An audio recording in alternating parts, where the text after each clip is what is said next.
merci d'être là, nombreux, pour cette conférence de Pascal Ottavi, qu'on ne présente plus à l'université, mais enfin, on va quand même dire qu'il est professeur des universités en 73e section, donc spécialiste de langue et culture corse.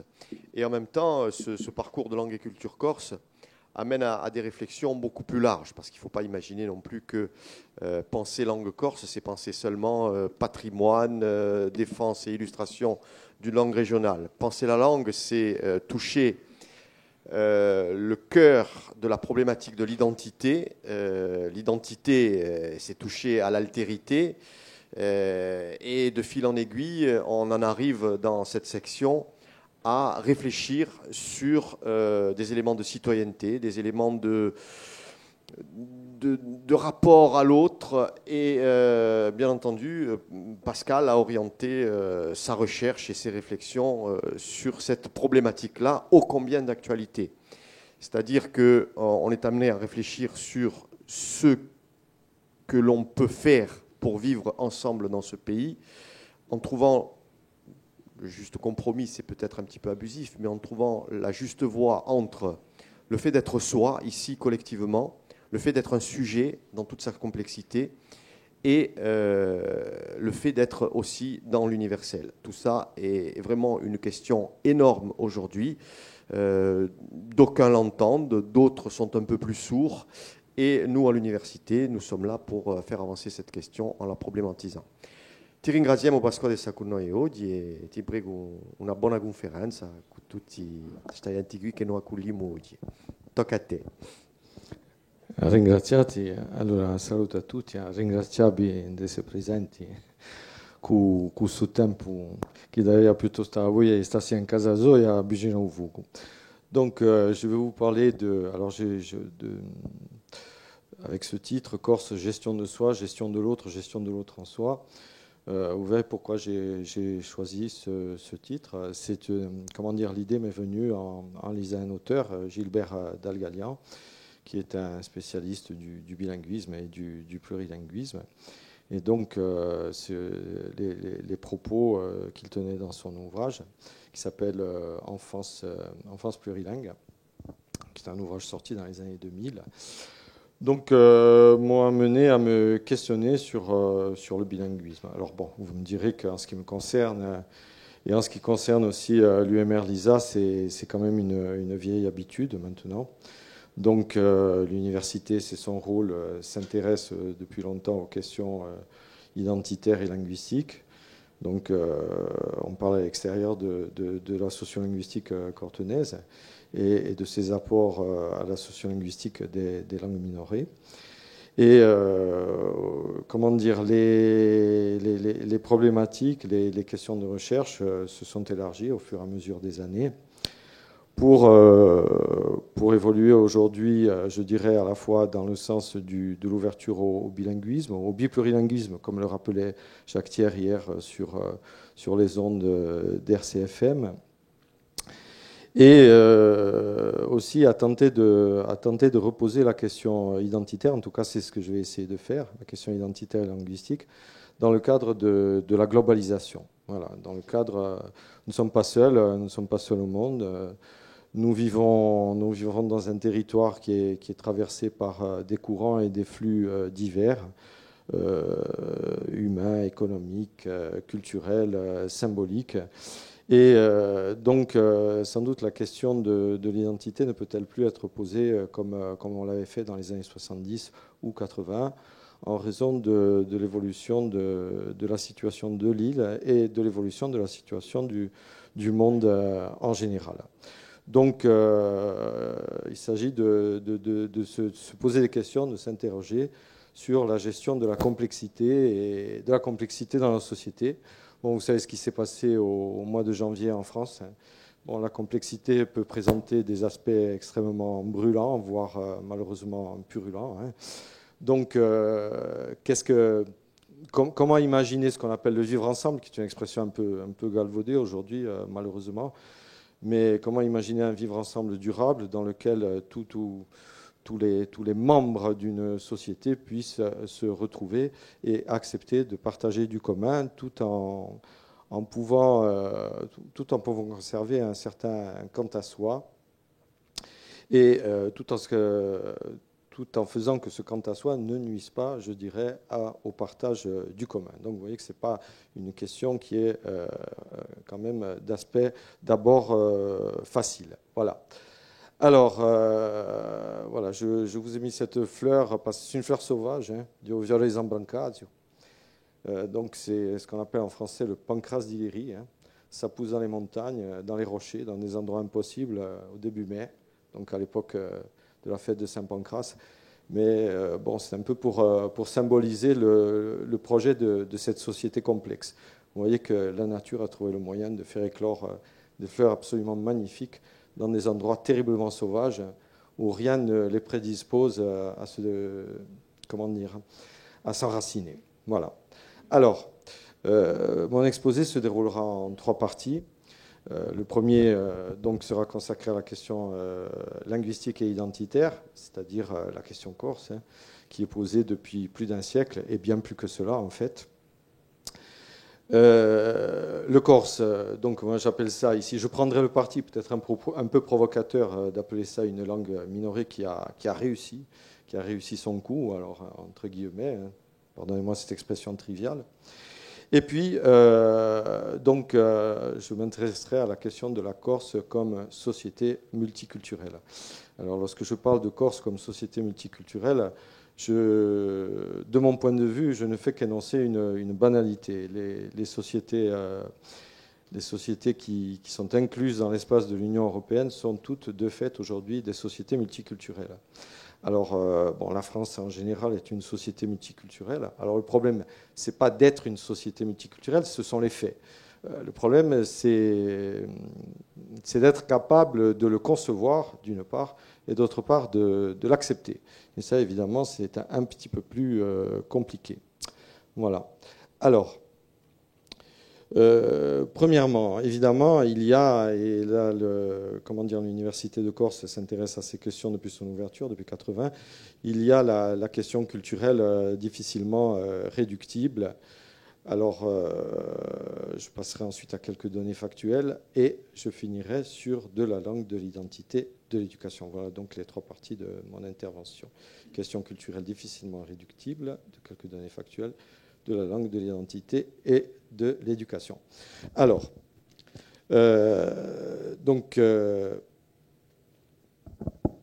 comment la communauté d'origine, donc la communauté corse, la communauté d'origine, ce qu'on appelle la communauté historique, prend en compte la complexité nouvelle qui se pose et qui s'impose en ce début du XXIe siècle. Donc c'est à ça que j'essaye de réfléchir. Je ne suis pas le seul dans le cadre de l'UMR LISA. Alors je voudrais tout d'abord parler des raisons du titre. Je parle de gestion de soi et de gestion de l'autre et de l'autre en soi. Donc je reprends une phrase de l'ouvrage de Jean-Pierre Dalgalian, hein, Enfance plurilingue, en se familiarisant avec les sons, les concepts, les mots de l'autre culture, le bilingue intériorise tout jeune une autre façon d'être. Il intériorise l'autre comme une part de lui-même, une autre modalité de lui-même. Bon, ça, c'est un propos que j'ai lu dans son livre, mais que j'avais tenu moi-même avec un ami, auparavant, avant d'avoir lu le livre. Donc, je pense qu'un certain nombre de personnes qui réfléchissent sur le bilinguisme ou sur autre chose ont à un moment donné les mêmes dispositions d'esprit, les mêmes façons de concevoir les choses, mais il y en a un qui l'écrit avant les autres. Voilà. Et donc, moi, j'en sais gré personnellement à Gilbert Dalgalian. Mais je voudrais insister sur l'intériorisation tout jeune d'une autre façon d'être, l'intériorisation de l'autre. Et c'est là-dessus, sur l'intériorisation de l'autre, que je souhaite m'interroger. Voilà. Alors, l'expérience grandissant, l'âge venant aussi, le recul, la distance, je pense que lorsque Dalgalian exprime ceci, eh bien, il présente une vision expansive, je dirais optimiste et idéaliste de la capacité acquisitionnelle du jeune enfant, souvent exprimée au bénéfice du bilinguisme et hors de tout contexte. C'est ce dont parle Jim Cummins dans un article qu'il a publié en 2001. Bon, alors Cummins, comme Dalgalian, s'intéresse aux questions de langue, de culture, mais aussi d'éducation, hein, donc à l'éducation bilingue. Et évidemment, quand on se préoccupe d'éducation, si on verse du côté sciences de l'éducation, on a toujours la tentation axiologique. Alors la tentation axiologique, c'est celle de l'énonciation de principes et de valeurs. Pourquoi on va à l'école? Bien pour recevoir une éducation. Pourquoi on reçoit une éducation? Pour être capable de vivre en société. Ça, c'est le grand principe, je dirais, c'est le principe fondateur de l'éducation. Ça nous apprend, ça nous rend capable de vivre ensemble, et ça nous rend capable de vivre ensemble dans la société démocratique. Donc, d'un certain point de vue, lorsque Dalgalian et Cummins parlent d'éducation bilingue, évidemment, ils sont dans cette vision axiologique, mais qui est aussi, il faut le dire, une vision idéaliste. Alors bon, quand on a des buts en éducation, on se fixe, on se donne des projets en fonction d'un idéal. C'est un peu normal. Mais il faut aussi avoir conscience de ce que peut être le bilinguisme dans son rapport à la société. Si on prend la guerre d'Algérie, par exemple le conflit franco-algérien, bien, il y a un grand nombre de combattants de part et d'autre qui étaient bilingues.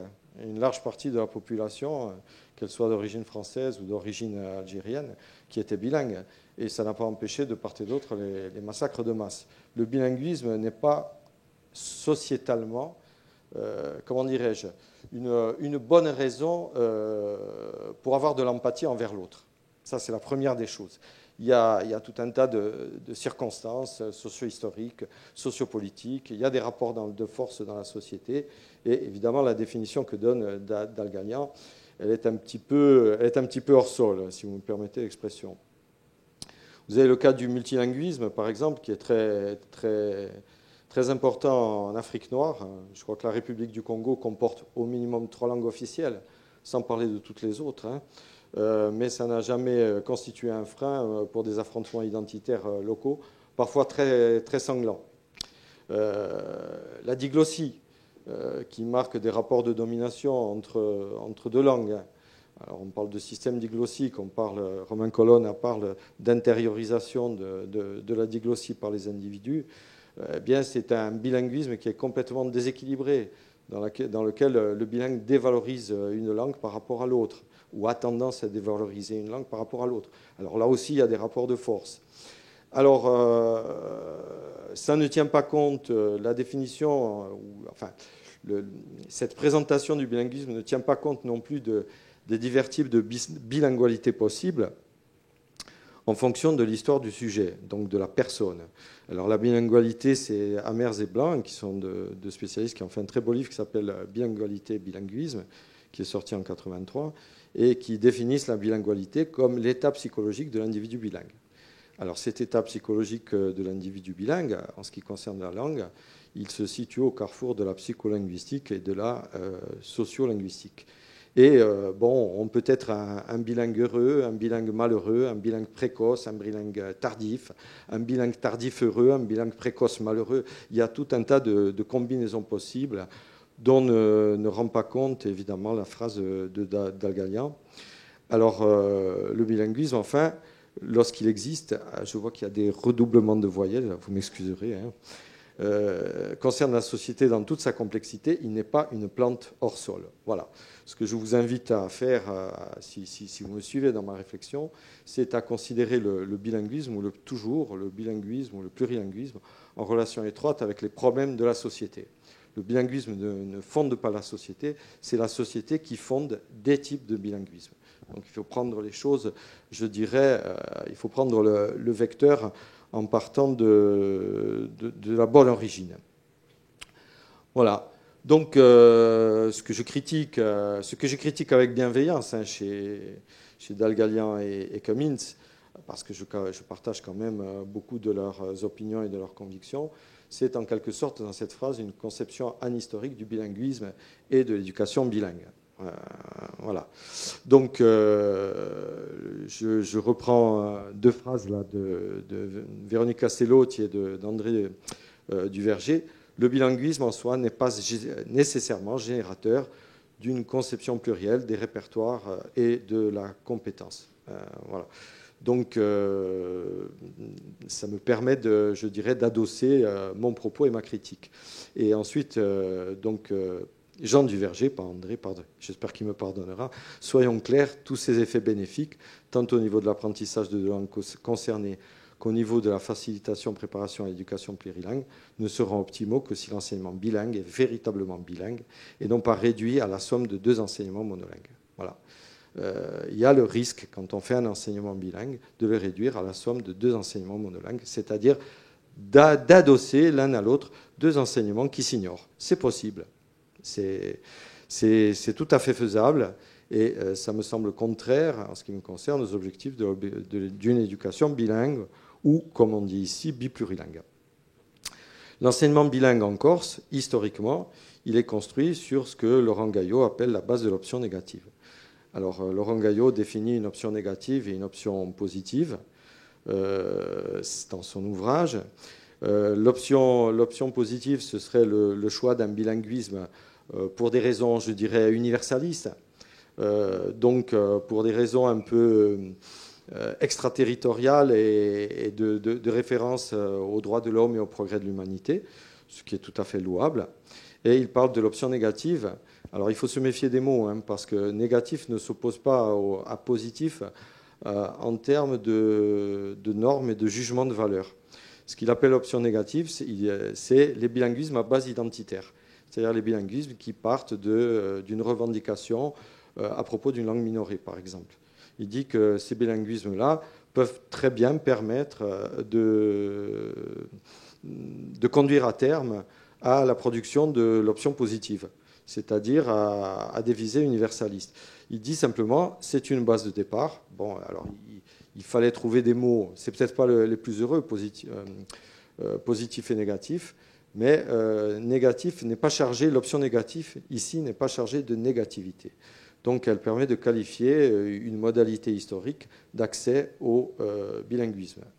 Voilà. Parce que, par exemple, vous avez le bilinguisme de l'école corse, c'est un bilinguisme dit d'option négative dans la visée de Laurent Gaillot.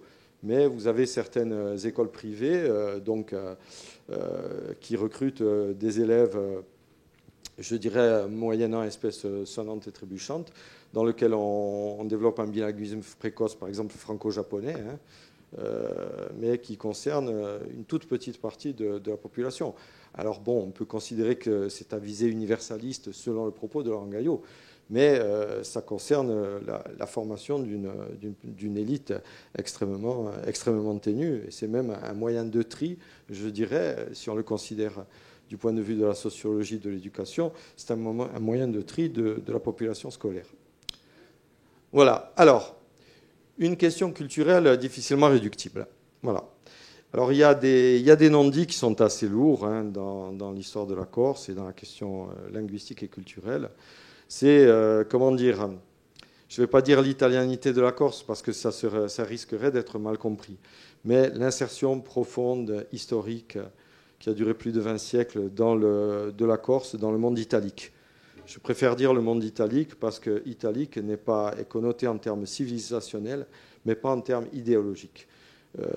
L'unité italienne, ça date des années 60, du 19e siècle.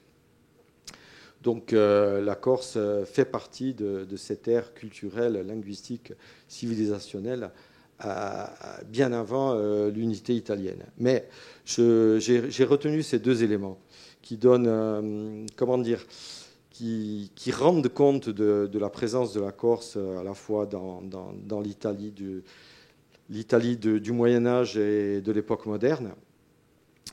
Et puis également de sa présence dans l'esprit italique, ce que j'appellerais l'esprit italique.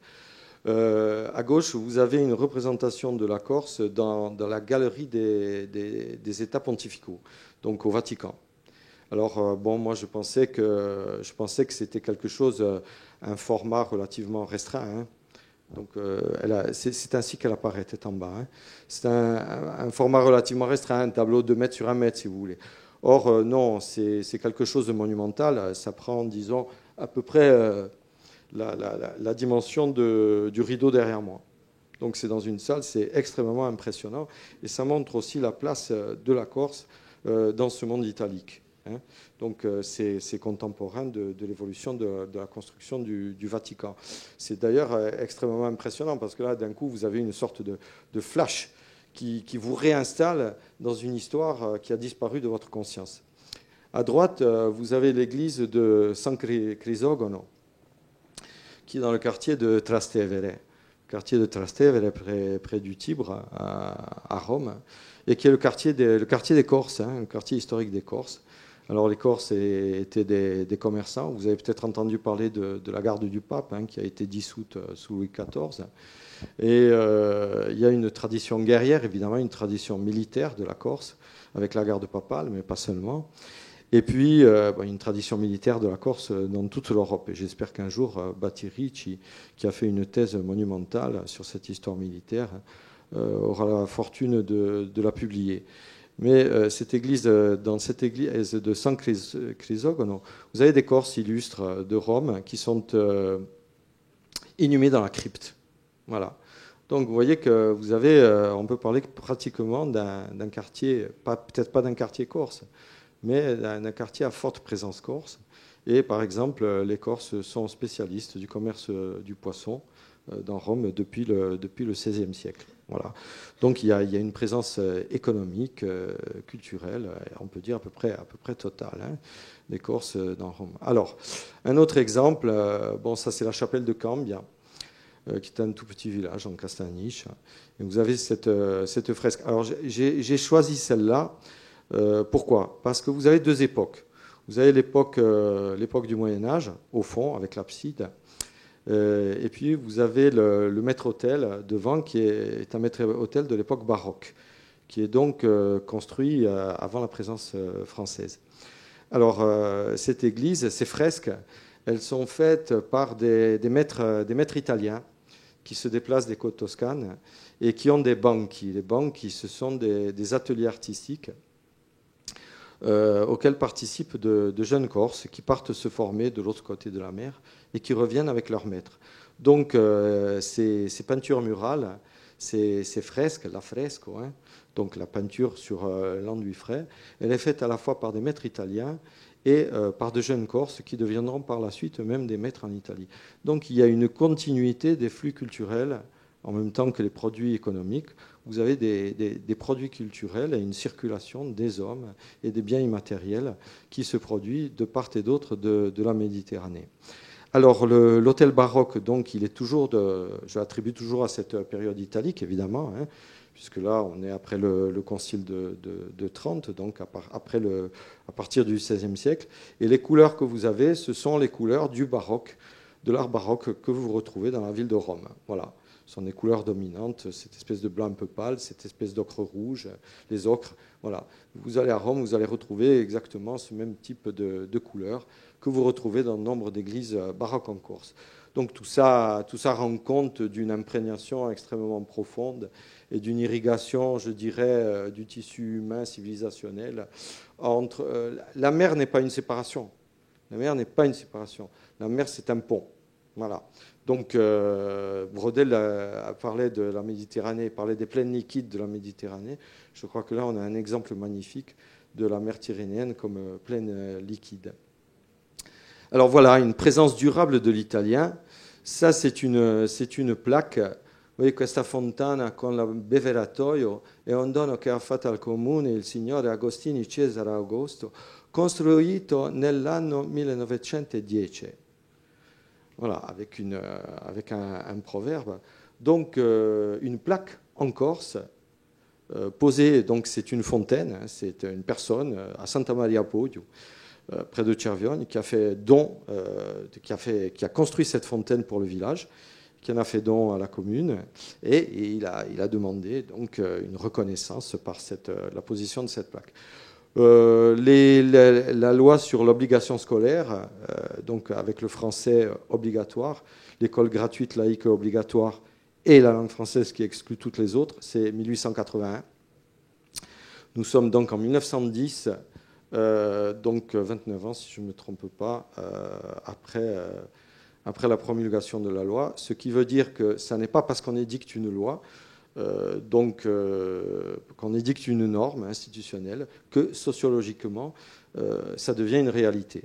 Alors pourquoi je vous dis ça ? Parce qu'on peut renverser le problème de la co-officialité. Et Jacques Thiers l'exprimait très bien hier. La co-officialité, si on la vote, ne va pas entraîner une transformation radicale de la situation des langues et des rapports de domination entre les langues du jour au lendemain. cela se fera avec le temps. Ça veut dire qu'il va falloir que la réalité nouvelle institutionnelle devienne une réalité sociologique. Quand est-ce que ça devient une réalité sociologique? C'est lorsque les gens agissent au quotidien sans plus se poser de questions d'ordre idéologique vis-à-vis de leur propre choix linguistique. Voilà. Mais tout ça, il faut du temps, ça se construit.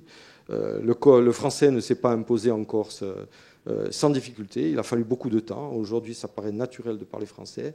Mais les sociolinguistes savent très bien que les langues, il n'y a rien de naturel en matière de langue. Ce sont des objets socialement construits, comme ils les appellent. Voilà.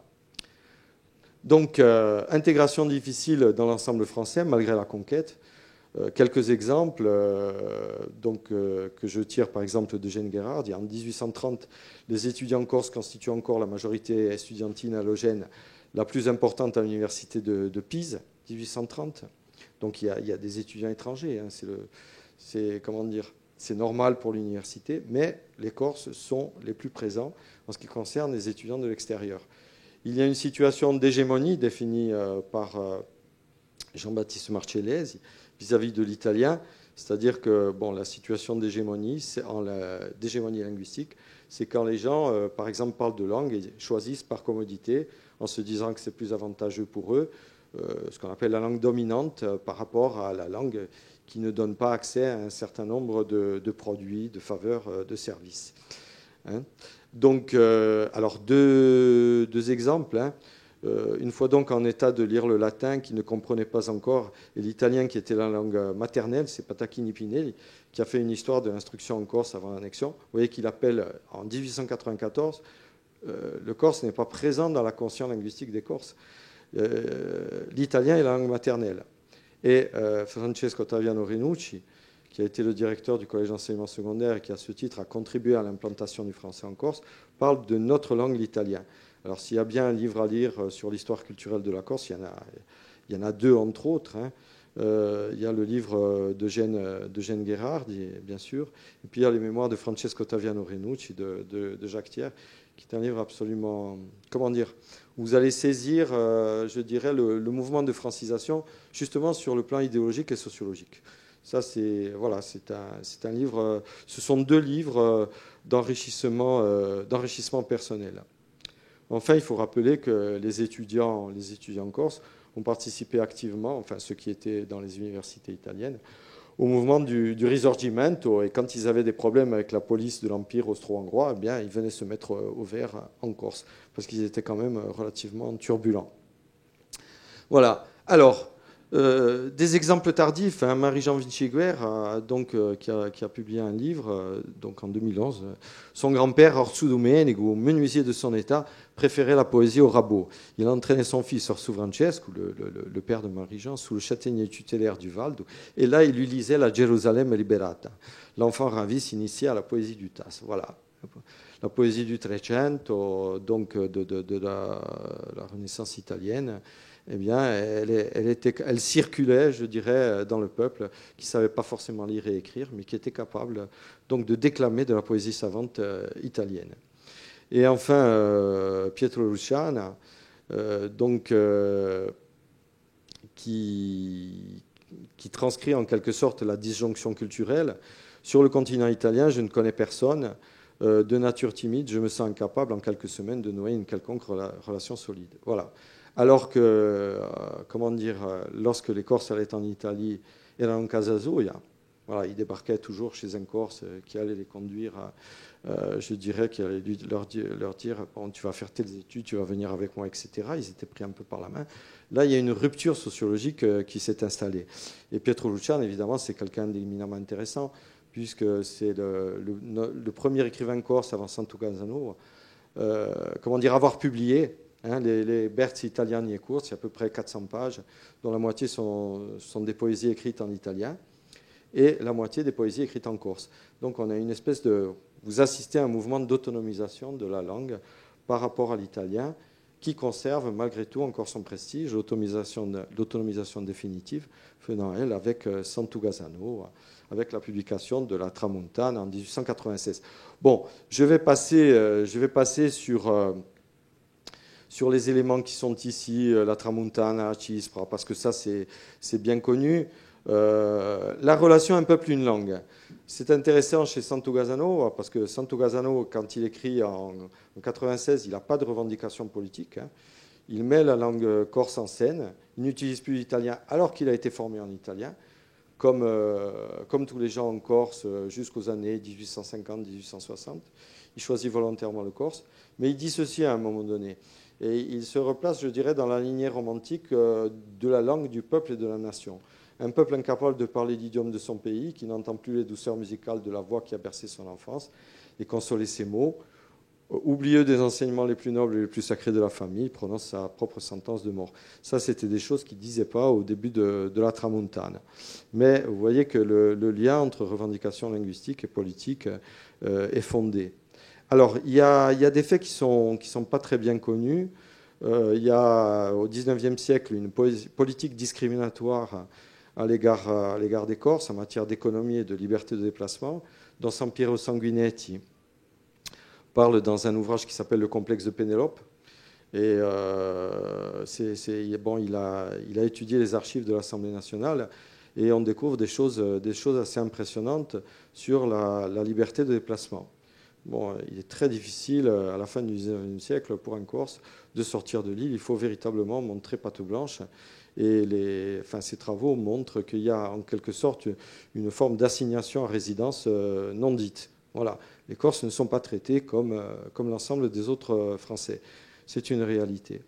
Et puis, il y a évidemment la grande rupture du début des années 60 avec le capitalisme agricole sur la plaine orientale et un début de développement touristique qui marque l'entrée de la Corse dans le système marchand et l'abandon de ce que Wanda Dressler-Oloan, qui est une anthropologue, nomme le principe de la déditio. Alors le principe de la déditio, c'est quoi ?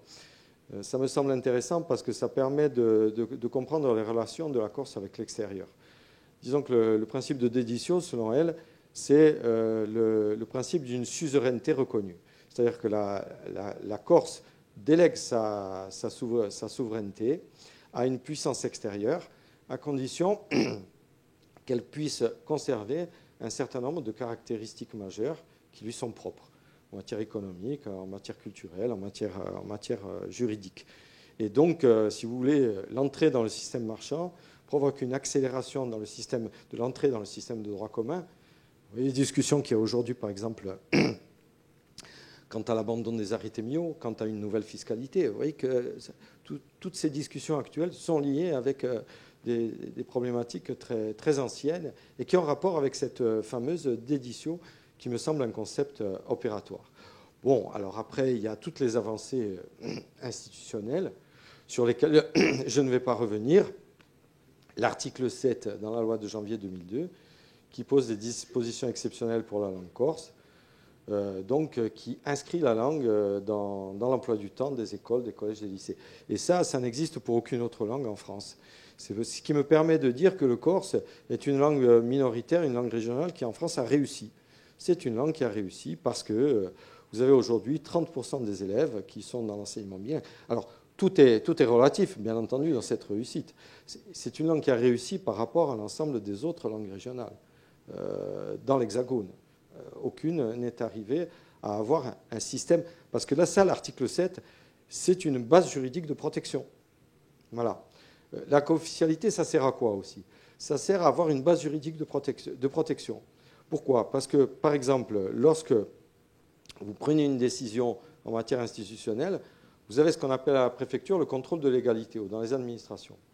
Et si vous n'avez pas un dispositif juridique linguistique de protection, le contrôle de légalité vous bloque. Voilà. Alors, et évidemment, si le contrôle de légalité bloque, le préfet peut déférer devant le tribunal administratif et après on tourne en rond dans le bocal, si on reprend l'expression de Jean-Marie Comiti. On a évidemment le projet de co-officialité qui a été adopté le 17 mai 2013 à une large majorité, ce qui laisse à penser quand même que la revendication a abouti à une forme de réussite, même si on attend évidemment des éléments de concrétisation plus avancés. Alors, il y a entre la Corse et le reste de l'Hexagone, entre la périphérie et le centre, une incompréhension ancrée, malheureusement, et une sorte de distance radicale. Alors, vous avez ici un extrait du rapport de l'IGA-ENR, bon, qui n'est pas malveillant. L'IGA-ENR, c'est l'inspection générale de l'administration de l'éducation nationale. Et vous avez cette phrase, page 2. L'IGA-ENR étudie les académies et pond des rapports sur le fonctionnement du système éducatif dans les académies. Un tel passé ne peut pas... Elle parle de l'histoire de la Corse, de ses spécificités. Alors, je crois que c'est le seul rapport. Il y en a un ou deux où on parle des spécificités culturelles dans les rapports à propos des académies. Mais jamais de cette façon qu'à propos de la Corse. Vous avez cette phrase, un tel passé ne peut pas ne pas laisser de traces, on parle de l'histoire, la méfiance vis-à-vis de tout pouvoir central et des décisions qu'il prend, la promptitude à affirmer une spécificité corse, en sont les deux éléments les plus caractéristiques. Donc vous voyez, un rapport de l'inspection générale, qui est quelque chose d'extrêmement, censé être extrêmement formel, qui prend en compte, bon, là, c'est pas comme ailleurs. Voilà. Et puis après, vous avez, vous avez l'autre côté, l'autre vision. Une vision qui nous renvoie, je dirais, à quelque chose de plus caricatural et quelque chose qui est hérité de la littérature du XIXe siècle. Voilà, c'est fait, le continent a tranché, il ne veut plus de son île de beauté, il est écœuré de la sanglante ardeur que met à son autodestruction cette splendeur indécrottable et inamendable. Indécrottable, inamendable. Vous voyez le choix des vocables, hein. Il n'a jamais compris ses façons d'être, mais là, il a même fini de s'en désoler. Désormais, il n'y a plus rien à négocier, rien à espérer, il faut juste couper les amarres et laisser dériver ce territoire au gré des vents et des courants. Voilà. C'est quand même assez fort, mais bon, c'est un article d'opinion, hein. Après tout, toutes les opinions sont défendables. On est en démocratie. Mais quand les Corses revendiquent une certaine spécificité, il y a aussi en miroir un discours sur la spécificité qui est tenu. Alors, nous pensons envoyer une image de nous-mêmes, et puis on nous en envoie une autre. Et les deux images ne se rencontrent pas forcément. Alors, on peut aller plus loin.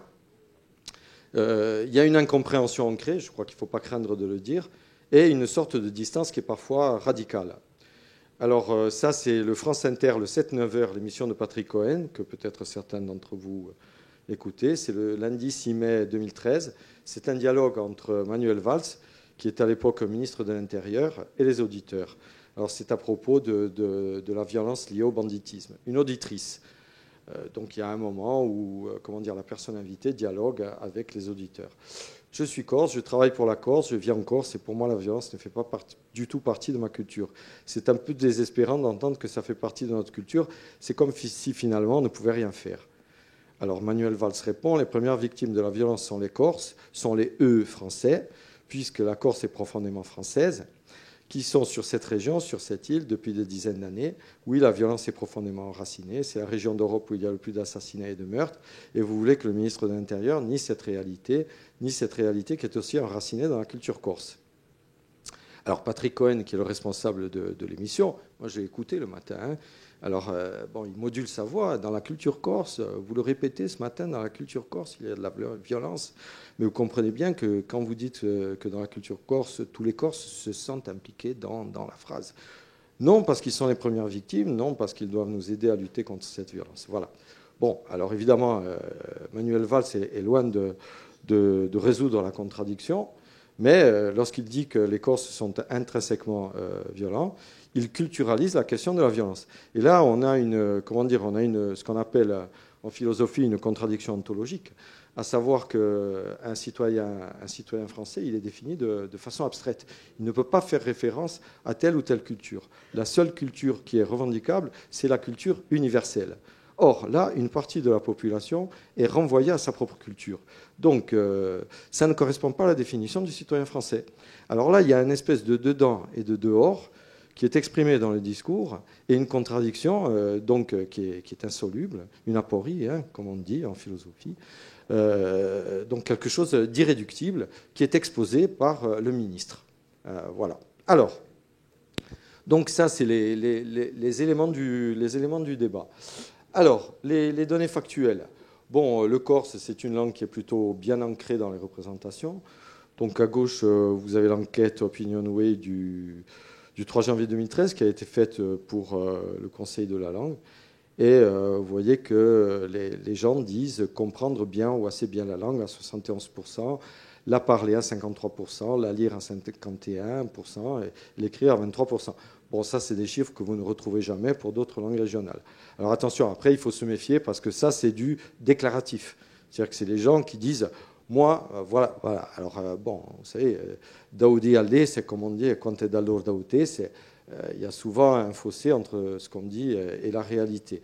En particulier, je dirais, dans le cadre de ce qu'on appelle le conflit sociolinguistique. Alors, ensuite, à droite, on a posé la question aux gens aussi. Alors, on les interrogeait en français ou en corse. On pouvait aussi mesurer leurs compétences. C'est un questionnaire par téléphone. Interroger 500 personnes, la méthode des quotas, vous savez, comment on pratique, je dirais, dans ces études statistiques. Alors, on demande aux gens quelle a été leur langue maternelle. Alors, vous voyez, 64% le français, et vous avez 14% pour le corse, et les deux à égalité, 12%. Donc, 26% des interviewés déclarent avoir le corse comme langue maternelle, soit avant le français, soit à parité. Ce qui est en 2013 relativement important. Alors peut-être que c'est déformé, hein, ce sont les gens qui répondent, mais il faudrait comparer ça avec d'autres régions. Je suis sûr que l'écart est énorme, sauf peut-être sans doute avec l'Alsace. Voilà. Alors Romain Colonne avait réalisé une enquête pour l'INSEE, une enquête dans laquelle il avait contrôlé le déclaratif, mais il avait aussi évalué les étudiants. Hein. Donc, il y avait une enquête, une évaluation de la compétence. Alors, c'est tous les étudiants de première année, hein, qu'ils soient à Corse ou pas Corse. Hein. C'est tous les étudiants qui suivent les cours de Corse qui ont été interrogés sur la fac. Donc, vous avez 41% de débutants, 34% de passifs. Qu'est-ce qu'on appelle un corsophone passif? C'est quelqu'un qui comprend mais qui ne parle pas. Et 25% d'actifs. Ça, c'est obtenu en croisant les résultats des évaluations et le déclaratif. 25% d'actifs, c'est pas mal du tout. Hein, et ça correspond grosso modo aux chiffres que vous avez eu avant. Mais vous avez également ceci. Chez les étudiants, donc chez les jeunes, 7% déclarent parler régulièrement. Voilà. Donc vous voyez que vous avez un écart entre la capacité, parler, comprendre, lire, écrire le corse, et puis l'usage réel que l'on en fait d'un point de vue social. Donc vous voyez qu'il y a une distance sur laquelle je vais revenir. Ça, c'est une enquête que j'ai moi-même menée pour le compte de la DGLF avec des enquêteurs qui sont allés donc à Île-Rousse et à Bastia. Non, à Île-Rousse et à Ajaccio, sur des places publiques et dans des commerces pour épayer, entre guillemets, la façon dont s'exprimaient les gens. Alors, vous avez deux découpages. En abscisse, vous avez les langues, le français uniquement, le corse uniquement, une autre langue, donc, puisqu'il y a d'autres langues qui sont parlées en Corse. Puis après, vous avez ces signes un peu bizarres, CS avec F supérieur à C, etc. Alors ça, c'est du CS, c'est pour code switching, c'est de l'alternance des langues. C'est-à-dire l'alternance des langues, les gens parlent tantôt en corse, tantôt en français, sans mélanger. Alors avec F supérieur à C, c'est plus de français que de corse, ou plus de corse que de français. Et le code mixing. Alors le code mixing, dans la même phrase, vous mélangez le corse et le français. Donc avec davantage de français que de corse, ou le contraire. Et après, en ordonnée, vous avez de 1 à 5 les tranches d'âge. Les tranches d'âge de 0 à 15. Donc la tranche 1, si vous voulez, bon, on aurait peut-être pu le mettre à l'envers. La tranche 1, c'est les 0-15 ans. Après, c'est les 15-30 ans, etc. Donc si vous regardez les chiffres, globalement, bon, le corse reste quand même relativement présent. Il est aussi en contact très fort avec le français, puisque tout ce qui est code mixing, code switching, c'est assez, les chiffres sont assez parlants. Mais il y a un risque de bascule. Il y a un risque de bascule qui est exprimé dans les chiffres. C'est sur les tranches 1 et 2. Parce que lorsque vous regardez, par exemple, les colonnes français uniquement et corse uniquement, pour 3, 4 et 5, pour les chiffres, bon, vous voyez que pour les 4 et 5, donc c'est les tranches d'âge les plus âgées, le recours au corse est quand même relativement important, hein, voire éventuellement dominant. Après, en 3, non, mais vous avez un effondrement dans la tranche 15-30 ans. Et puis on dirait que, bon, dans la tranche 0-15 ans, il y a un petit quelque chose. Mais bon, ça demande d'autres enquêtes. Mais vous voyez que vous avez une tranche qui est problématique. Voilà, ça veut dire qu'à un moment donné, l'ancrage sociologique de la langue, il peut s'effondrer parce qu'une partie de la population, la partie de la population qui le parle, peut disparaître. Et là, il y a un vrai problème générationnel. Voilà. Donc, évidemment, la co-officialité, elle est faite pour résoudre ce genre de problème. Voilà. Alors ça, c'était une photographie que j'avais prise avant de m'embarquer, qui montre, bon, c'était le conflit des contractuels d'Air France, il y a 2 ou 3 ans, c'est à Porritt. Et donc vous voyez que la langue ici, vous avez la langue qui est utilisée dans des revendications économiques, d'ordre économique, et il n'y a pas de lien avec la question identitaire. Ça, c'est intéressant à noter. Regardez, vous n'avez pas de drapeau corse. Vous avez le drapeau d'un syndicat, et puis vous avez la langue qui sert. Donc, si vous voulez, la langue sort je dirais, de son aire initiale de revendication identitaire dans la société. Ça devient aussi un moyen de revendication économique. Hein. C'est intéressant à noter. Voilà. Alors, un déplacement du conflit diglossique. Alors, le conflit diglossique, donc, c'est les rapports de domination entre les langues. Et donc là, je reprends ça chez Romain Colonne, qui a sorti un livre qui s'appelle Les paradoxes de la domination. Donc il y a le cadre diglossique tel qu'il a été défini dans les années 70, qui renvoie la langue dominée à la langue du privé, la langue corse, donc avec une répartition diglossique qui est extérieure au sujet. C'est-à-dire que le corse, on va s'en servir à la maison, le français, on va s'en servir à l'extérieur, le français, on va s'en servir pour tout ce qui est bien, entre guillemets. Le corse, c'est pour tout ce qui relève de la confidence, de la connivence, du rapport familier. Eh bien, les politiques publiques, en Corse, si vous regardez en haut à droite, toute l'action de l'Assemblée de Corse, la revendication de co-officialité, elle vise à effacer le cadre diglossique, c'est-à-dire à effacer les rapports de force entre les langues. Et il semble que le conflit diglossique traditionnel, tel qu'il a été défini par la sociolinguistique des langues minorées, en particulier la catalane, qui est dans l'espace public institutionnel, eh bien, il se transfère chez le sujet. Pourquoi je vous dis ça? À cause de ceci. Les 7%, vous voyez, vous avez 25% de jeunes qui ont une compétence active, eh bien, qui n'utilisent pas cette compétence, je dirais, dans leurs relations, dans leurs interactions linguistiques, en particulier avec leurs pairs, les jeunes de leur âge. Alors, maintenant, je vais passer à la dernière partie de mon exposé, donc, de la langue, de l'identité et de l'éducation. La langue, l'autonomie politique, ce sont des moyens de résistance identitaire et des moyens de résistance à l'absorption complète par le système marchand, celui dont j'ai parlé, le système marchand qui s'est installé dans les années 60. Bon, pour ceux qui avons connu la Corse du début des années 60, on peut considérer qu'Ajaccio et Bastia, c'est quasiment des villages. Hein. Vous avez peine à imaginer ce que peuvent être Ajaccio et Bastia. Ajaccio, quand je suis gosse, c'est 15-18 000 habitants, tout au plus, avec des villages pleins partout. Bastia, c'est la même chose. Hein. Voilà. Alors qu'aujourd'hui, la situation s'est totalement inversée. La région bastiaise, c'est 80 000 habitants. La région ajaxienne, c'est la même chose. Les villages sont vides. Vous voyez ? Donc, c'est une autre vision des choses. Alors, il y a eu en Corse, depuis la création de l'Assemblée de Corse, une réflexion approfondie du personnel politique et qui est constante, en particulier en matière de langue, mais pas seulement, que l'Assemblée était sous majorité de droite ou sous une majorité de gauche. Je vous rappelle que le premier vote sur le bilinguisme officiel, c'est 1983, puisqu'on demandait un bilinguisme intégral à l'école et dans la société. Donc Pierre Mauroy, le Premier ministre de l'époque du premier gouvernement de gauche, avait refusé.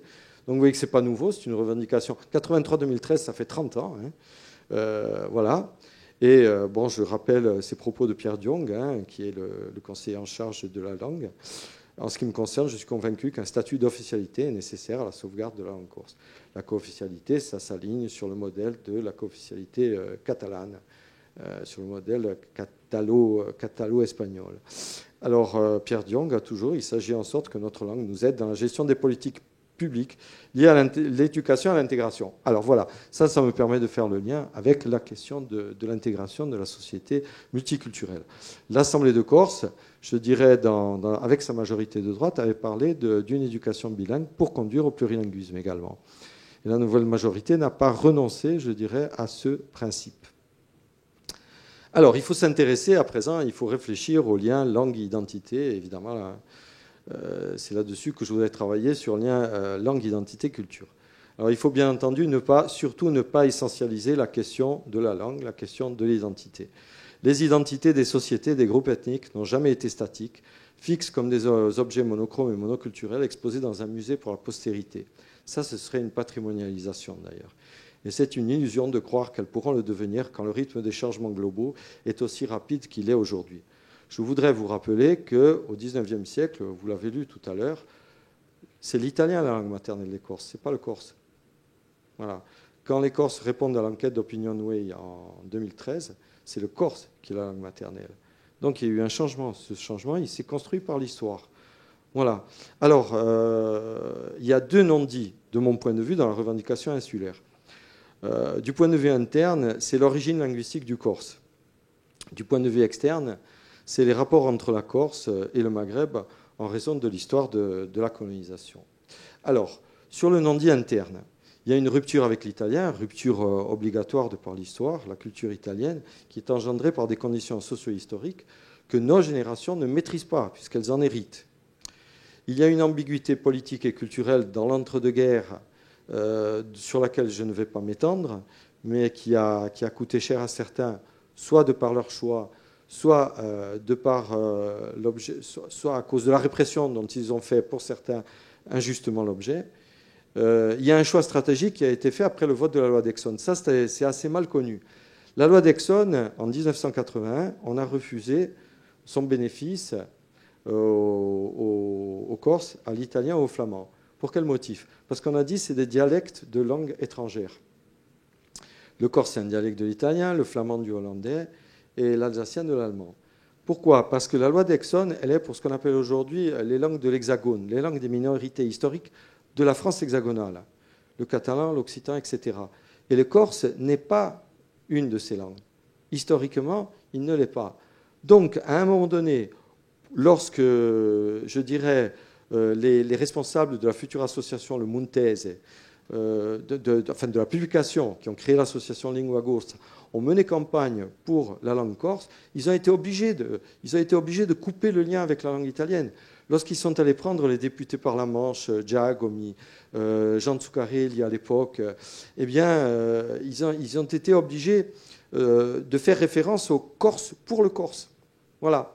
Alors, ce n'était pas une langue originaire de l'Hexagone, mais c'était une langue dont il fallait absolument occulter l'italianité. Pour quelle raison? Parce que juridiquement, il fallait qu'elle entre dans le cadre.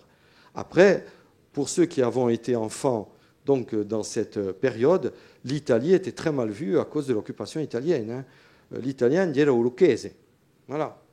Donc, il y avait une antipathie extrêmement forte à l'égard de ce peuple. Alors, ça a engendré évidemment des tensions au plan scientifique, avec les ouvrages de Pascal Marchetti et d'Olivier Durand, mais je pense que malheureusement, bien que ce soit des auteurs de qualité, hein, ils s'appuient sur le postulat dépassé d'une continuité historico-culturelle atemporelle avec l'Italie. Oui, il y a une continuité historico-culturelle avec l'Italie qui a été rompue. La Corse a connu une rupture culturelle très forte, je dirais même terrible. Voilà. Mais aujourd'hui, la plaie, un sanglier, ça peut très bien courir sur trois pattes. Hein. Donc aujourd'hui, si vous me permettez l'image, a Gorsi è un cignale qui peut courir entre tre zampe. Voilà. Bon, alors après, on n'est pas amputé, on n'est pas amoindri, mais il y a eu, il y a eu une intégration au sein de l'ensemble français et aussi au sein de la culture française. Donc on vit dans un autre cadre et la sociolinguistique corse a bien dû se déterminer par rapport à un cadre socio-historique nouveau, présent, qui correspondait à la réalité des faits qu'elle avait à étudier. Alors, le non-dit externe. Le non-dit externe, donc, c'est le rapport avec l'immigration maghrébine. Alors, l'immigration maghrébine, elle est en Corse, elle est parmi les plus forts de France. C'est le taux quasiment le plus élevé avec l'Île-de-France. C'est une constante. Alors, c'est une immigration qui présente des caractéristiques particulières, par exemple avec une implantation durable. Ça veut dire que maintenant, ce sont des gens qui sont présents souvent depuis 3 générations. Alors, avec aussi des contradictions. Pourquoi ? Parce que la politique de regroupement familial est intervenue en Corse au début des années 90, alors qu'elle a été décidée par Valéry Giscard d'Estaing au milieu des années 70. Donc elle est intervenue une quinzaine d'années après. Mais pour les Maghrébins qui s'étaient déjà installés en famille, eh bien, on en est à la génération des petits-enfants. Voilà. Par contre, bon, vous avez une immigration portugaise qui a moins tendance à s'installer en termes statistiques, même s'il y a aussi de l'implantation durable.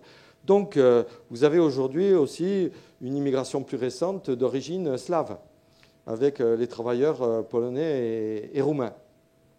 Mais enfin, je veux m'intéresser à celle-là pour des raisons un peu particulières. D'abord parce que les Corses ont été un fer de lance de la colonisation.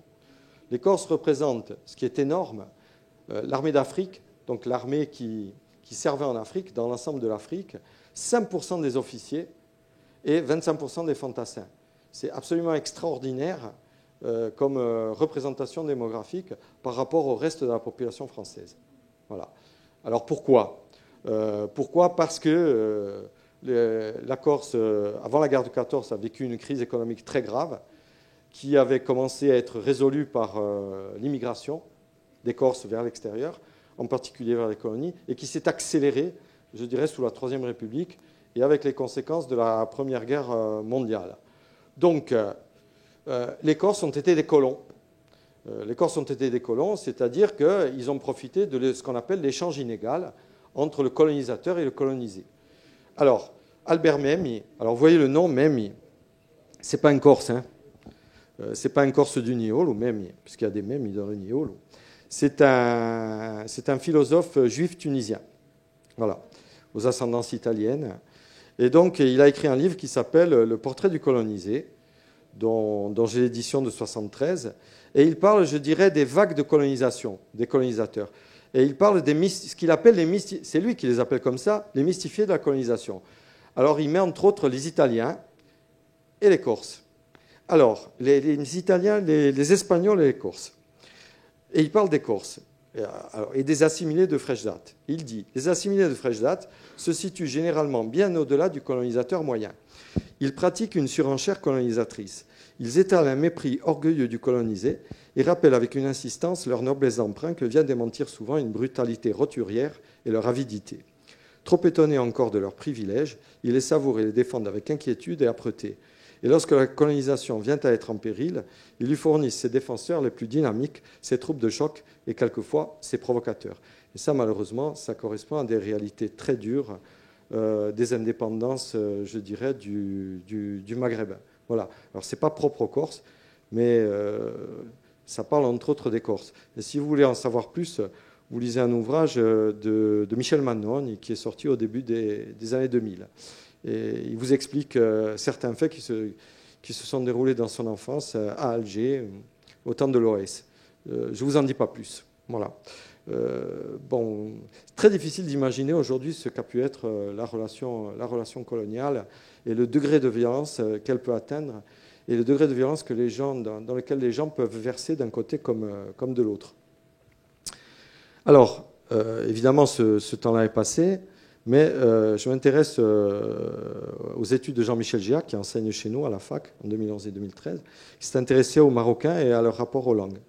Alors d'abord, les Marocains se caractérisent sur la plaine orientale par une certaine vitalité dans la transmission linguistique. C'est un fait assez original en France, alors que les langues, alors les Marocains parlent de deux langues, ou bien l'arabe dialectal ou bien le berbère. Généralement, c'est plus le berbère en Corse d'ailleurs que l'arabe dialectal. Parce qu'ils viennent d'une certaine région, ils viennent plutôt de la région du Rif, qui est une région montagneuse. Après, ils font comme faisaient les Corses, hein, quand il y en a un qui part... celui qui est arrivé, qui s'implante, fait venir les autres. C'est un grand classique de l'immigration. C'est pareil aux États-Unis pour les Italiens, à New York. Voilà. Donc, eh bien, la langue se transmet assez bien du grand-père aux petits-enfants. Or, ça, dans la France hexagonale, ce n'est pas le cas. Il y a un taux de transmission, pour ce qu'a pu en retenir Jean-Michel dans son étude, d'à peu près 25%, voire plus. Ce qui est excellent dans les conditions actuelles. Alors, bon, il a noté chez les Marocains une certaine appréhension, une certaine retenue vis-à-vis de l'apprentissage du corse. Voilà, plus chez les adultes et chez certains jeunes. Alors, ce qui est évoqué, en général, c'est la question du racisme. On est raciste avec nous, alors pourquoi on apprendrait la langue de ceux qui sont racistes? Bon, c'est un argument qui, comment dire, c'est un argument émotionnel, évidemment, c'est un argument passionnel. Mais je crois que des arguments émotionnels et passionnels, il y en a de tous les côtés. Hein. Et c'est avec cela que nous, à l'université, nous essayons de prendre de la distance pour comprendre, comment dirais-je, les ressorts des mécanismes sociaux qui les génèrent. Alors, il peut y avoir les choix de l'acteur rationnel. Bon, il vaut mieux apprendre, sans doute, pour un immigré, les langues les plus utiles à la promotion sociale. Pourquoi je vais perdre mon temps à apprendre du corse, alors que si je veux m'intégrer, c'est par le français qu'il faut passer. Est-ce qu'il y a un retour du refoulé? Là, il faudrait faire des enquêtes pour le voir. Parce qu'il ne faut pas oublier qu'il y a l'ancien antagonisme colonial et que les Corses ont été des colons et des colons durs avec les Maghrébins. Et donc, les Corses parlaient corse. Et le corse était une des langues des colons aussi. Voilà. Alors, comment c'est perçu après en retour? Et puis, bon, alors la réaction au racisme, est-ce qu'on peut parler d'une conduite en miroir? Oui, il y a des éléments de conduite en miroir de la part des Corses et de la part des Maghrébins. Des éléments de conduite en miroir qui peuvent s'expliquer sans doute par une hypothèse. La peur de l'anomie. La peur de l'anomie, c'est l'absence de repères et de normes. Le Marocain peut réfléchir de la façon suivante. Pourquoi je vais apprendre le corse, qui est la langue des racistes, si je généralise, voyez, et je vais abandonner ma langue. Donc je vais perdre mes propres repères pour prendre ceux d'une langue et d'une culture dont ceux qui la parlent et qui la pratiquent ne veulent pas que je la partage. Et les Corses peuvent penser en retour, et ça a été des confidences qu'a recueilli Jean-Michel. Oui, mais alors, bon, on n'est plus là-bas, on n'est plus en Afrique du Nord, on a dû rentrer chez nous, très bien, ils avaient droit à leur indépendance. Et maintenant, ils viennent chez nous, des fois, on n'a plus de travail, et puis en plus, ils vont même apprendre notre langue. Voilà. Donc, vous voyez qu'il n'y a pas forcément volonté de partage. Alors, tout ça, comment dire, ce n'est pas partagé par l'ensemble de la population, mais ce sont des questions qui agitent les gens. Je vous rappelle quand même que le Front National, aux dernières élections présidentielles, a fait 25% donc des votes, ce qui n'est pas rien. Hein. Voilà. Donc, je me situe aussi dans les problématiques actuelles, celles qui renvoient à notre quotidien le plus prosaïque. Voilà. Alors, la culture. On peut s'interroger sur la culture. Est-ce que c'est un donné, quelque chose de préexistant qui construit les individus et les collectifs, quoi qu'il arrive, et sans que ceci n'ait une grande marge de manœuvre sur l'héritage à transmettre selon la vision culturaliste. C'est-à-dire, bon, la définition culturaliste, j'agis dans une culture parce que je suis déterminé par elle. Ben, ça, c'est la vision de Valls, hein, vous l'avez vu tout à l'heure. Est-ce que c'est une construction permanente en situation d'interaction complexe entre des individus qui perçoivent et interprètent des stimulations, des sollicitations de leur environnement et de leur pairs? Est-ce qu'il n'y a pas de background? Est-ce qu'il n'y a pas de passé dans la culture? Non. Dans la culture, il y a du passé et il y a ce que construisent les acteurs sociaux dans leurs échanges. Il y a les deux, il y a le croisement. Et il y a une très belle phrase de Norbert Elias, qui est un sociologue allemand que je ne saurais vous conseiller de lire, qui dit « L'individu est à la fois la monnaie et le coin qui la frappe. L'individu est au carrefour de l'histoire de sa famille, de sa société et de ce qu'il est capable d'inventer en tant que personne. C'est le produit de cette interaction. » Voilà. En tout cas, voilà quelle est ma conception de la culture. Alors, l'identité, ça n'est pas quelque chose de statique, et il faut s'interroger sur la question de l'identité collective et individuelle. L'identité individuelle, il y a quelqu'un qui nous en a très bien parlé il n'y a pas longtemps, c'est Vincent Descombes, qui est un philosophe, qui est venu ici, qu'on avait invité pour un séminaire. Alors, la définition de l'identité, historiquement, c'est ce qui est identique, ce qui est pareil. Eh bien, voilà. Ça a la même identité. Pourquoi? Parce que c'est pareil. Ça renvoie, c'est le même référent. Voilà. Donc, similitude totale. L'identitaire, c'est ce qui est différent. Ce qui fait que moi, je suis un X différent de tous les Y, etc. Possibles. Voilà. Alors, dans la conscience, dans l'identité individuelle, eh bien, il y a la présence de la subjectivité, qui exprime donc la présence du sujet, c'est l'individu conscient, et de la conscience qu'il a de lui-même. nous avons tous une subjectivité. Mais en même temps qu'il y a une subjectivité, il y a une subjectivité collective. Cette subjectivité collective, elle contribue à l'existence de cette identité, de l'identité collective. C'est une subjectivité partagée qui repose sur ce que Castoriadis, cité par Descombes, appelait l'imaginaire instituant. C'est-à-dire que, les Corses, nous allons nous définir à partir d'un certain nombre de principes qui font partie de notre imaginaire collectif. Il y a des imaginaires. Toutes les sociétés, tous les peuples, tous les groupes ont des imaginaires. Et même aucun individu n'existe comme un atome séparé des autres dans la société. François de Singly est un sociologue qui dit aucun individu ne peut exister sans sentiment d'appartenance. À un groupe, à une famille, à un parti politique, à une croyance religieuse, on a besoin de s'ancrer dans quelque chose et donc on a besoin de s'accrocher à un imaginaire collectif. Ce fameux imaginaire instituant. Alors, cet imaginaire instituant, il vit en présence du pouvoir constituant et du pouvoir instituant, c'est-à-dire la loi, la coutume et les mœurs, ou encore les pratiques sociales. La société, elle tient sur quoi? Elle tient sur l'imaginaire, elle tient sur les institutions et elle tient sur les pratiques sociales. Il faut mettre tout ça, je dirais, dans la composition de la dynamique sociale. Alors, là, on va avoir recours à Charles Taylor, qui est un philosophe qui s'est intéressé à la question des droits culturels.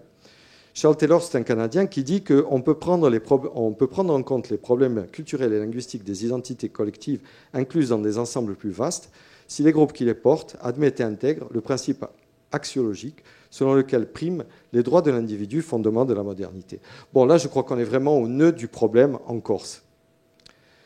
Si vous voulez, l'entité corse, elle ne peut pas s'exprimer, je dirais, en pure abstraction ou en pure indépendance par rapport à la société française. Pourquoi? Parce qu'elle appartient à un ensemble. Mais elle a droit à une reconnaissance suivant le principe édicté par Charles Taylor. Quelle est la condition de cette reconnaissance? Il faut que n'importe quelle Corse, d'origine ou non, qui se réclamerait d'une identité corse, eh bien, place au-dessus comme principe initial celui des droits individuels de l'homme. Donc, qui se réfère à la Déclaration des droits de l'homme et du citoyen. Au fondement de tout est le principe de la liberté individuelle. C'est exactement la même chose que dit Vincent Descombes. Alors, le sentiment d'individualité, l'individu fondé par la Déclaration des droits de l'homme et du citoyen de 1789, auquel se réfère Charles Taylor, fonde le sentiment d'individualité. Ce sentiment d'individualité, je le dis, s'ancre aussi dans un sentiment d'appartenance. Vous tous, nous avons des relations avec les autres. Et Charles Taylor a une très belle phrase, il dit ceci: lorsque nous nous exprimons, c'est une partie de tous les nôtres qui parle à travers nous-mêmes. Je trouve cette phrase absolument magnifique. Il y a dans ce que nous disons des traces de nos contemporains, de notre famille en particulier et de nos ancêtres, voilà, de notre lignée. L'appartenance. Alors, l'appartenance, Descombes l'a étudiée à travers le principe de relation équistatutaire et de relation hiérarchique. Alors regardez, parce que là, c'est vraiment comment dirais-je, c'est peut-être le plus difficile à comprendre, ça. C'est que, admettons que le groupe A, ce soit l'ensemble de tous les Français. Ce groupe A, il se réfère au principe universel de la liberté individuelle et des droits de l'individu, des droits de l'homme. Eh bien, le groupe B, qui serait le groupe des Corses, ne va pas demander, ne va pas présenter une revendication au niveau de la liberté individuelle et de la Déclaration universelle des droits de l'homme.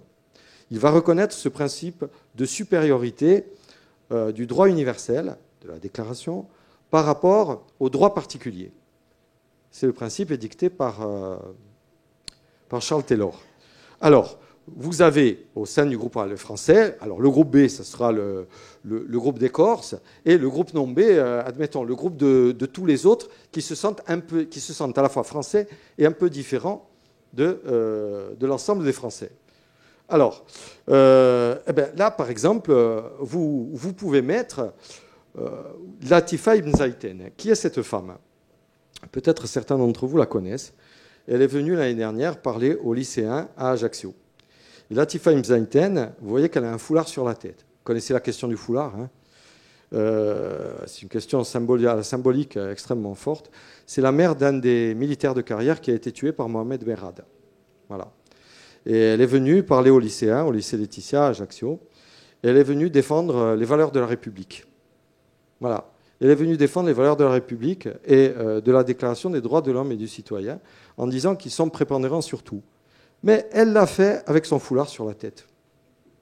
Et là, vous avez à mes yeux le principe, je dirais, de la relation hiérarchique. C'est-à-dire que Latifa Ibn Zaïten a bien compris, bien intégré qu'elle est en France, qu'elle vit suivant des principes universalistes, que la référence des principes universalistes, c'est la Déclaration universelle des droits de l'homme. Mais en même temps, elle marque une certaine spécificité, à travers sa façon de parler, parce que, bon, elle vient du Maghreb, et c'est normal, hein. Bon, on ne peut pas ne pas être ce qu'on a toujours été. Et puis ce foulard qu'elle porte sur la tête. Est-ce que le foulard est en contradiction avec les valeurs de la République? Absolument pas à mes yeux, puisqu'elle tient un discours en faveur, donc, je dirais, du principe de la relation hiérarchique. Eh bien, voilà. Alors, il y a une contradiction, évidemment, ici, qui est posée par ce qu'on appelle les jacobins ou les républicains. Cette contradiction, elle est énoncée par exemple par Rémi Caron, qui était le président consultatif du comité consultatif pour la promotion des langues régionales et de la pluralité linguistique interne de la France, donc qui s'est réuni en 2013, me semble-t-il, alors qu'Aurélie Philippette était ministre de la Culture. Et il a dit ça à des gens qui ont été interrogés par la commission. Aucune section du peuple ne peut se substituer au peuple entier. Alors, cette phrase, elle est très importante parce qu'elle a été opposée par le Conseil d'État ou le Conseil constitutionnel lors du vote du statut Joxe, puisqu'on parlait du peuple corse, donc dans le statut. Et le Conseil constitutionnel a rejeté donc cet article en disant qu'aucune section du peuple ne peut se substituer au peuple entier. Or, la loi française a reconnu des sections au sein du peuple, par exemple en instituant la parité entre hommes et femmes. Et donc ça a été combattu d'ailleurs par certains républicains qui ont dit non, pas de parité, on ne doit pas faire de distinction entre hommes et femmes, mais il y a la question pragmatique de comment fait-on pour promouvoir l'égalité donc de la représentation élue entre hommes et femmes. À un moment donné, il a bien fallu prendre des décisions. Les syndicats sont aussi des sections du peuple. Si vous voulez, Vincent Descombes explique que normalement, dans une société où on ne peut se définir en tant que citoyen que par rapport à sa propre individualité, les ouvriers dans les usines devraient présenter des revendications en fonction de leur propre personne et ne devraient pas s'agréger en groupe. Or, les syndicats sont des sections. Donc, il y a des sections du peuple qui existent, qui ont été instituées par la loi. Mais elles fonctionnent sur le plan social, elles ne fonctionnent pas, pour l'instant, sur le plan culturel ou politico-culturel. Enfin, sur le plan politique, oui, avec, par exemple, la parité. Donc, vous voyez que, comment dire, je finirai par Rachid Arabe, qui était le présentateur de vedette de France 2, qui a parlé dimanche dans une émission à Canal+, et qui a dit « Moi, je ne rejette aucune de mes appartenances. Mon identité est faite de plein d'identités. Je parle berbère, je suis d'origine kabyle et je me sens français. Et je ne peux rien renier de tout ça. » Voilà. Donc, Latifa Ibn Zaïten, dans sa pratique, Rachid Arabe dans son discours, Charles Taylor et Vincent Descombes, dans leur raisonnement, posent le principe de la société complexe. Alors, l'éducation biplurilingue en Corse, eh bien, c'est une éducation qui est potentiellement plurilingue et pluriculturelle. Alors, il y a des enjeux sociologiques du biplurilinguisme en Corse. Pourquoi ? Parce qu'on s'aperçoit, lorsqu'on fait des études relevant de la sociologie de l'éducation, qu'il y a une espèce de dérive un peu insidieuse qui s'installe avec les écoles bilingues. C'est quoi ? Eh bien, ça vient du problème de la carte scolaire. Est-ce que vous connaissez le principe de la carte scolaire en France ? Quelqu'un le connaît ? Non ? Personne ? La carte scolaire, lorsque vous habitez dans un quartier, vous devez aller dans l'établissement de votre quartier. Établissement primaire, établissement secondaire. Alors, ça fonctionne toujours dans le primaire en France. Ça ne fonctionne plus dans le secondaire. La carte scolaire a été supprimée. Bon, grosso modo, les gens vont dans l'établissement du quartier. Mais ils peuvent circuler beaucoup plus facilement qu'avant. La carte scolaire est toujours appliquée dans le primaire, sauf pour les écoles bilingues. Pour permettre aux parents qui le souhaitent de mettre leurs enfants dans les écoles bilingues, on supprime la carte scolaire. Mais alors, qu'est-ce qui se passe? On s'aperçoit qu'il y a une forme de regroupement ethnique dans certaines écoles bilingues. Pas dans toutes, mais dans certaines. Ça veut dire que ces écoles commencent à devenir des moyens de tri entre la population blanche et la population qui ne l'est pas. Et là, il y a un risque de ce qu'on appelle la gentrification et la ségrégation sociale. Donc, il y a un risque d'éclatement du principe d'unité du système éducatif. Donc ça, c'est dangereux. Et c'est ce qui nous pousse à plaider pour la génération du bilinguisme. Il faut faire du bilinguisme quelque chose offert à tous pour éviter de pratiquer de la ségrégation, une ségrégation sociale qui commence à se développer et qui ne dit pas son nom. Alors, pour les Corses, il faut aussi s'accepter en tant que minorité historique. Là, je vous renvoie à l'ouvrage de Ferrari. Je ne sais plus son prénom maintenant. Allez, Où j'ai laissé mon âme, voilà, qui est un très beau livre qui parle du rapport entre la France, la Corse, l'Algérie. Et Alain Dimet, qui a fait un article donc, sur les Corses comme minorité historique. Les Corses ont été des colons, des dominateurs. Lorsqu'ils se revendiquent en tant que Corses, ils se retrouvent en tant que minorité historique. Et c'est une revendication, une contradiction qu'il faut assumer. Et il faut enfin accepter l'idée que la Corse est devenue de fait une société multiculturelle. Mais que la Corse soit une société multiculturelle, c'est comme ça. Ni vous ni moi n'y pourrons rien, malgré tous les discours que nous pourrons avoir pour ou contre. Ce sera comme ça. Maintenant, il faut essayer d'en faire une qualité parce que, les gens sont, entre guillemets, condamnés à vivre ensemble. Donc, il faut rendre cet espace vivable pour tous. Et donc, il faut amener tout le monde à s'accepter.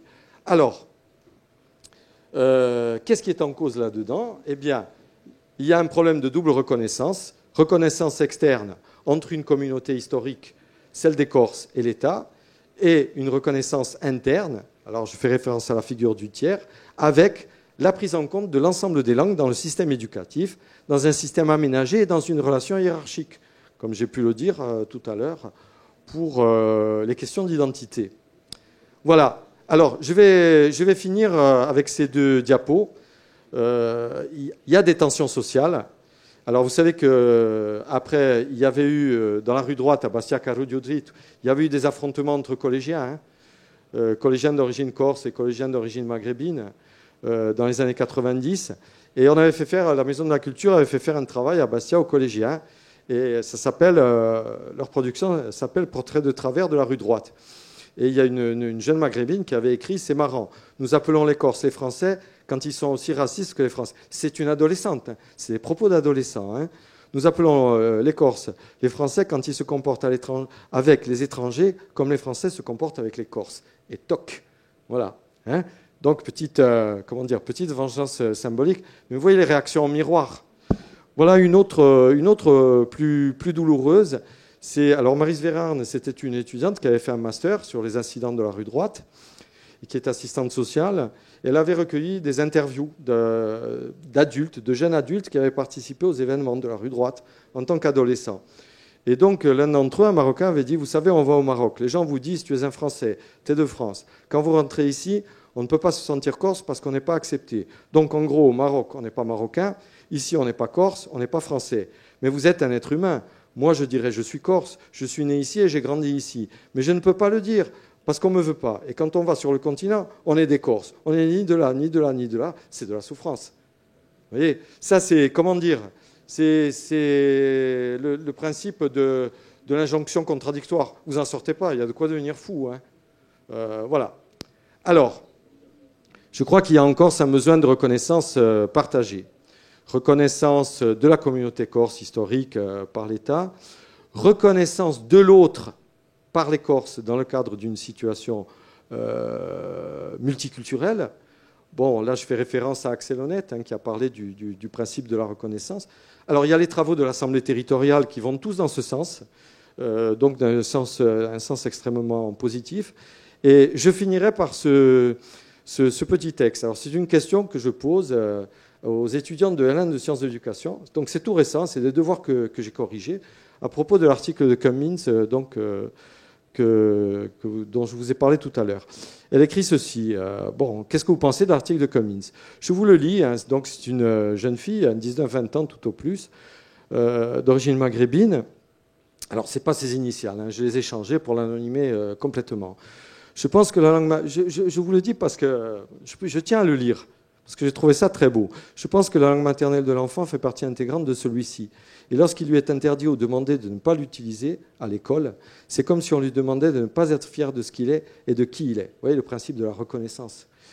Il doit en quelque sorte avoir honte de son patrimoine culturel et doit s'en cacher, que personne n'entende sa langue maternelle à l'extérieur de chez lui, comme un secret qu'il n'aurait pas le choix de garder sous peine de réprimande. Ce n'est pas la langue de l'enfant qui est rejetée, mais l'enfant lui-même. J'ai la même opinion que l'auteur, il s'agit de Cummins, à ce sujet. Le bilinguisme est une nécessité dans la société, cependant il faut savoir l'appliquer en faisant en sorte que chacun s'y retrouve et surtout que rien ne se perde, langue maternelle. C'est la diversité qui fait la société d'aujourd'hui. Or, si par la mise en place du système où les enfants parleraient exclusivement le français à l'école, ceux-ci perdent certaines de leurs valeurs ou une partie de leur bagage culturel, alors il n'est plus possible de parler de société diversifiée. Bon, écoutez, moi aujourd'hui, maintenant, je suis près de la retraite, je suis professeur des universités, j'aurais bien aimé écrire ça à son âge. Voilà, je vous remercie.